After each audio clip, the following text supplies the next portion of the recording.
হয়, যোৱাকালি ৰাতি 12:30মান বজাত কোদাল ধোৱাত ধৰ্মসভা চাব গৈছিল।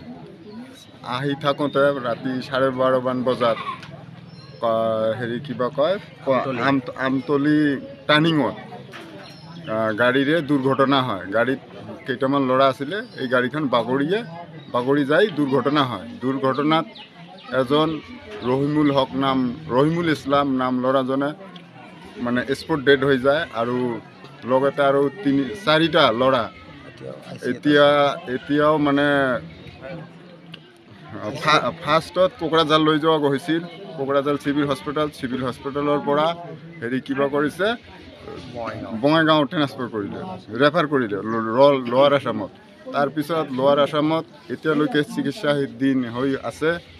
কিন্তু যিজন ল'ৰাকেইটা হৈছে এইজন বহুত দুখীয়া ল'ৰা হয়, আমাৰ গাঁৱৰে হয়, আমাৰ গাঁৱৰ চাপটগ্ৰাম ৰাঙাপানী পাট্টু গাঁৱৰে হয়। এতিয়া আমি এই ডেড ল'ৰাজন যিজন ৰহিমুল ইছলামে ডেড হৈছে, ইয়াৰ আমি ৰাইজে সিদ্ধান্ত লৈছোঁ 4:30 বজাত আমি ইয়াৰ জানাজাৰ নমাজ আদায় কৰিম আমাৰ ৰাঙাপানী পাট্টুতে, আৰু আমাৰ দাউদপাৰা আৰু ৰাঙাপানী কবৰস্থানত মানে কবৰস্থ কৰা হ'ব। ইয়াত ল'ৰাজনৰ দেউতাৰ নাম হ'ল আজিবৰ ৰহমান, ঘৰ ৰাঙাপানী পাট্টু, থানা Saputgram, post office Saputgram, district Dhubri, Assam.